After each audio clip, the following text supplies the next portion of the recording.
اور ہر زمانے کے لوگوں نے اللہ کو ڈھونڈنے کی کوشش کی ہے۔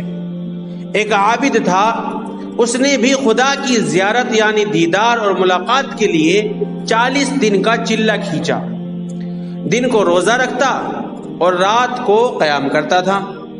اعتکاف کی وجہ سے خدا کی مخلوق سے بالکل کٹا ہوا تھا اور اس کا سارا وقت آہوزاری اور راز و نیاز میں گزرتا تھا۔ 36ویں رات اس عابد نے ایک آواز سنی کہ شام 6 بجے تانبے کے بازار میں فلاں تانبے ساز کی دکان پر جاؤ اور اپنی مراد پالو۔ عابد وقت مقررہ سے پہلے پہنچ گیا اور مارکیٹ کی گلیوں میں تانبا بنانے کی اس دکان کو ڈھونڈنے لگا۔ وہ کہتا ہے کہ میں نے ایک بوڑھی عورت کو دیکھا جو تانبے کی دیگچی پکڑے ہوئے تھی اور اسے ہر تانبے بنانے والے کو دکھا رہی تھی کہ اسے وہ بیچنا چاہتی تھی۔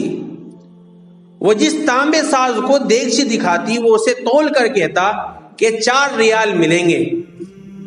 بڑھیا کہتی 6 ریال میں بیچوں گی۔ کوئی تانبا ساز اسے 4 ریال سے زیادہ دینے کو تیار نہ تھا۔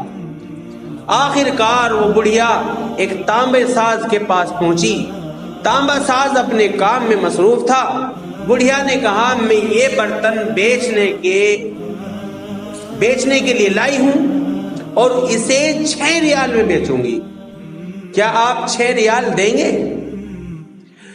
تانبے ساز نے پوچھا صرف 6 ریال میں کیوں؟ بڑھیا نے دل کی بات بتاتے ہوئے کہا میرا بیٹا بیمار ہے، حکیم نے اس کے لیے نسخہ لکھا ہے جس کی قیمت 6 ریال ہے۔ تانبا ساز نے دیگچی لے کر کہا ماں یہ دیگچی بہت عمدہ اور قیمتی ہے، اگر آپ بیچنا ہی چاہتی ہیں تو میں اسے 25 ریال میں خریدوں گا۔ بوڑھی عورت نے کہا کیا تم میرا مذاق اڑا رہے ہو؟ کہا ہرگز نہیں، میں واقعی 25 ریال دوں گا۔ یہ کہہ کر اس نے برتن لیا اور بوڑھی عورت کے ہاتھ میں 25 ریال رکھ دیے۔ بوڑھی عورت بہت حیران ہوئی اور دعا دیتی ہوئی جلدی سے اپنے گھر کی طرف چل پڑی۔ عابد کہتا ہے میں یہ سارا ماجرا دیکھ رہا تھا۔ جب وہ بڑھیا چلی گئی تو میں نے تانبے کی دکان والے سے کہا چچا لگتا ہے آپ کو کاروبار نہیں آتا۔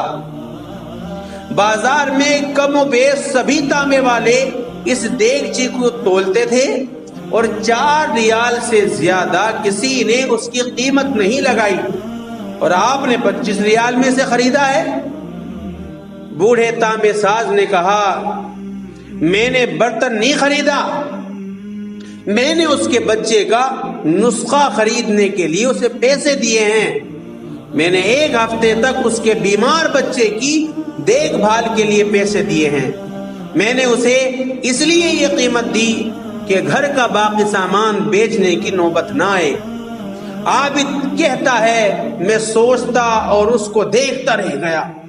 اتنے میں وہی غیبی آواز آئی کہ میاں چلہ کشی سے کوئی میری زیارت کا شرف حاصل نہیں کر سکتا کہ جا کر کے کونے میں بیٹھ جائے، جا کر کے مسجد کا کونا پکڑ لے، یا جو ہے غاروں میں جا کر کے میری عبادت کرنے لگ جائے، یا پہاڑوں میں جا کر کے میری عبادت کرنے لگ جائے۔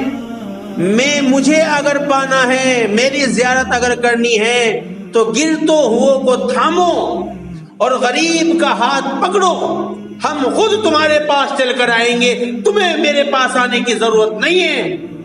اللہ کریم ہمیں سمجھ اور خلوص نیتی کے ساتھ عمل کی توفیق عطا فرمائے اور بھلائی کا عمل اپنے ارد گرد سے کرنا چاہیے۔ وما توفیقی الا باللہ۔